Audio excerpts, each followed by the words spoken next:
So CNN did a segment on Bernie, and they titled it, "How Bernie Sanders Has Been Consistent for Over 40 Years." But then in the segment, they proceeded to attack him in multiple different ways. It's hilarious. Even when they're trying to seemingly give him credit with the title, that was just bait to get you into the segment so that they can then do what they perceive as attacking him. Take a look. He's certainly one of the top contenders for the Democratic presidential nomination, and many of Bernie Sanders' positions set him apart from the pack. But have they changed in the more than 4 decades Sanders has been involved in politics? CNN's Ryan Noble has been investigating for us. Ryan, Sanders is registered as an independent, but caucuses with the Democrats in the Senate, and he calls himself a Democratic socialist. Yeah, that's right, Wolf. And our K-File team has exhaustively poured over hundreds of press releases, different types of background from Bernie Sanders' past. And what we discovered is that the Bernie Sanders of the 1970s isn't all that different than the Bernie Sanders of today.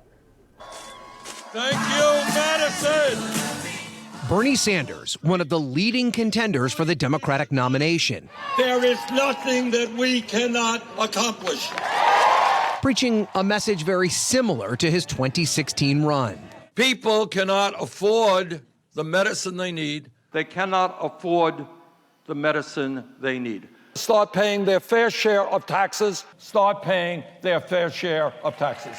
One that's not all that different from his political posture more than 4 decades ago as an unknown activist in Vermont. My name is Bernard Sanders. We are going to be looking at poverty in Vermont. Sanders often fights for low-income Americans, but he recently drew some criticism after his tax returns revealed his own income topped $1 million in 2016 and 2017, largely due to 2 best-selling books after his last presidential campaign. So if anyone thinks that I should apologize for writing a best-selling book, I'm sorry, I'm not going to do it. But according to a CNN K-File investigation, in his early years, Bernie Sanders felt differently. Nobody should earn more than $1 million, Sanders said in a 1974 article. That's the equivalent of a little more than $5 million today. And anything above $1 million, he believed, should be 100% taxed. He said it should be illegal to amass more wealth than a human family could use in a lifetime, and that members of the Senate should earn the median income of their constituents. That philosophy on wealth disparity became the bedrock of Sanders' platform, railing against the ties linking economic and political power. The economic misery, totally unnecessary in my view, that is grinding down the lives of tens of thousands of Vermonters. Sanders' foray into politics was somewhat by accident. A pacifist, he avoided the Vietnam draft by applying for conscientious objector status. By the time his application was denied, he was too old to be drafted. He was working as a carpenter in Vermont when he attended a meeting of a small left-wing group called the Liberty Union Party.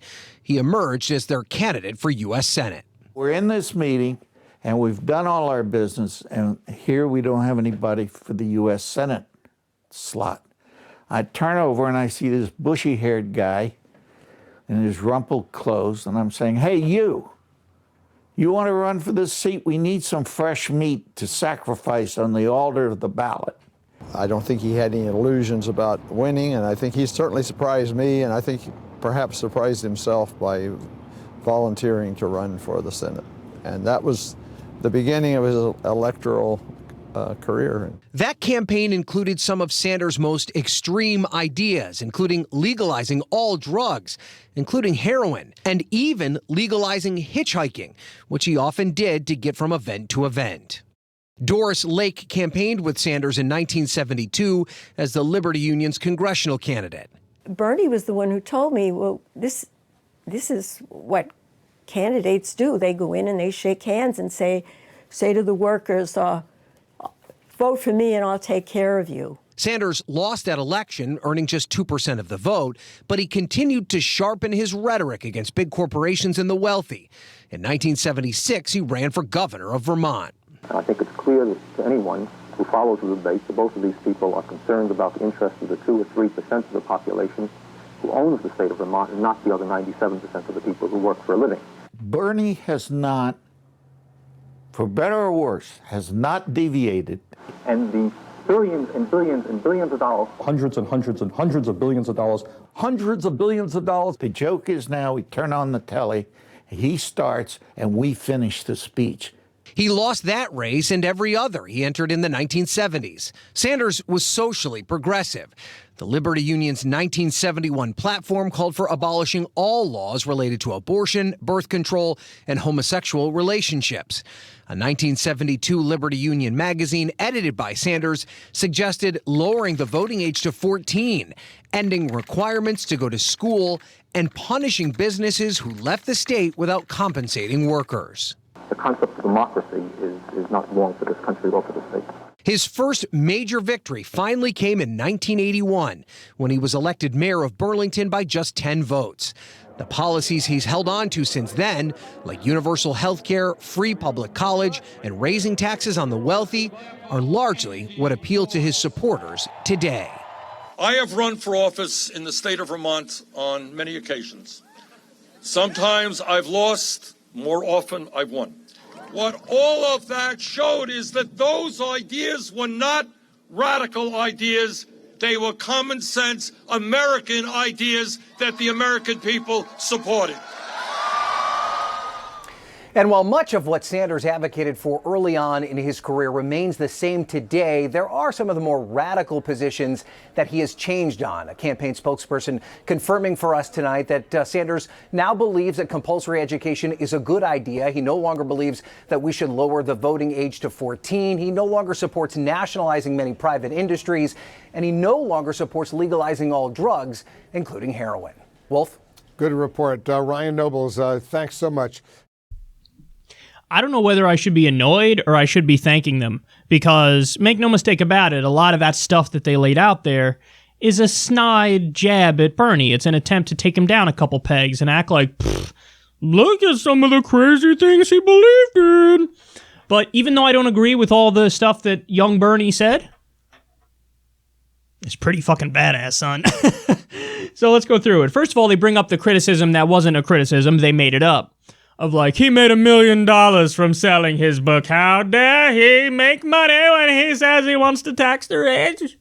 Yeah. Oh, please, man. Nobody on the left actually made the criticism of like, oh, how could he make over $1 million? You guys made the criticism. You made the criticism. Now, we all know he would raise his own taxes.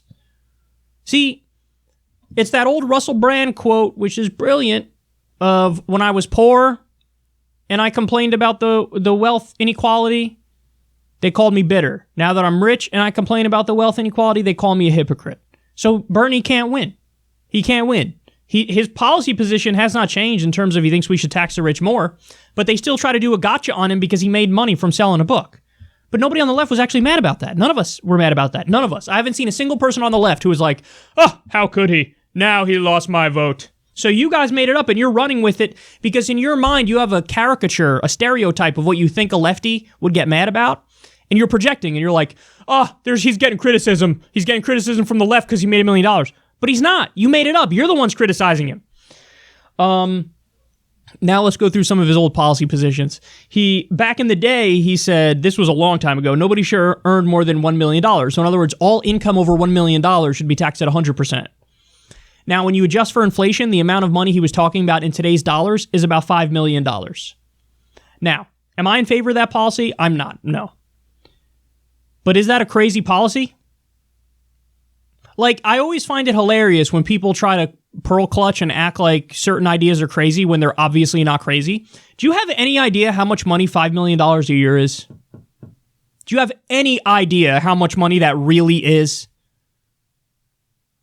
I don't think people can really wrap their minds around how much money that is. $5 million a year. So even though I don't support a 100% tax on making $5 million a year or more, every dollar over $5 million, that's what he was proposing.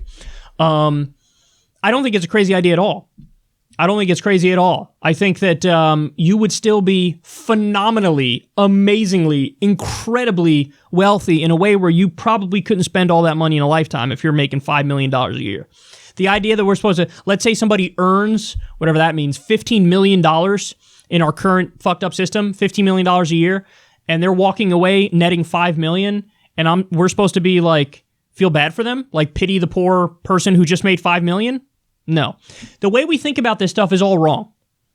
Because you look at the amount of money that they made in our current system, and you think that that's an actual reflection organically of like who they are as a person and their worth as a human being. No, it just reflects their market value. That's it. Market value does not equal human value. That same system that gave one guy $15 million a year is also the same system that decided, a single mother in Cleveland who works 2 full-time jobs shouldn't make enough money to put food on the table and pay the light bill. So perhaps the system is fucked up in terms of the distribution. Perhaps when we have millions and millions and millions of working poor people who work full-time and still don't make enough money to survive, perhaps the entire system needs to be retooled and switched up. And we need a living wage as a matter of law. And we need right to a union as a matter of law. And we need, a progressive taxation system like every other developed system in the world has. By the way, I'm not sure what the exact rates are in Scandinavia, but you're in the ballpark if you're saying 100% tax over $5 million. Again, I don't know the exact rates, but that's not too far off from what it is in the Scandinavian countries. So take that for what it's worth. Again, I don't support the policy, but I don't think it's crazy, and I don't think people listening to it are going to be as outraged as CNN is pretending to be here. Then he said members of the Senate should earn the median wage of the places they're representing.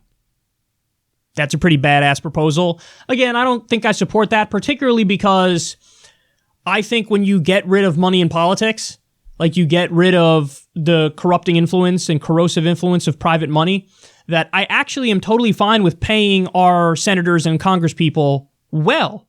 Pay them very well and ban the private money and make them feel like if you take the private money, you really are selling out and turning your back on your constituents who are paying you really well for what you're doing. So I'm in favor of paying them really well, but also getting rid of all the private financing of elections and basically banning the revolving door so afterwards they can't go and get rich in the private sector by selling out. So if they can't go out and get rich in the private sector, make it so they get paid well when they're in government, basically. Okay, I digress. But that's still a badass idea. And then legalizing all drugs, super badass. Legalizing hitchhiking, I didn't even know that was illegal. A 14-year-old voting age, I don't agree with that one, but I believe in 16-year-old voting age. I think it should be 16 and up. Draw a line at 16 for everything. So 16 and up, that's when you're considered an adult in the eyes of the law in my ideal system. And non-compulsory school, I never thought of that before. I don't think I support that. That's a little weird, a little too like libertarian-ish if you ask me, but I'm not outraged by Bernie having supported that at one time. So I think that the attack actually falls flat because it makes him just look like a super badass. I mean, if you're in the 1970s, if you're talking about legalizing all drugs, that's so badass. That's so ahead of the times. So I hope this increases his support. And listen, truth be told, as of right this second, he needs it because Joe Biden now, admittedly, all these polls are skewed and they oversample older voters, but he's leading now in the last 4, 5, 6 polls, and it's by quite a bit. So even if you factor in for the fact that the polls are skewed, I think Bernie is still down. So I hope mainstream media attacks Bernie and it helps him because some of these attacks, in my opinion, I think they will help him.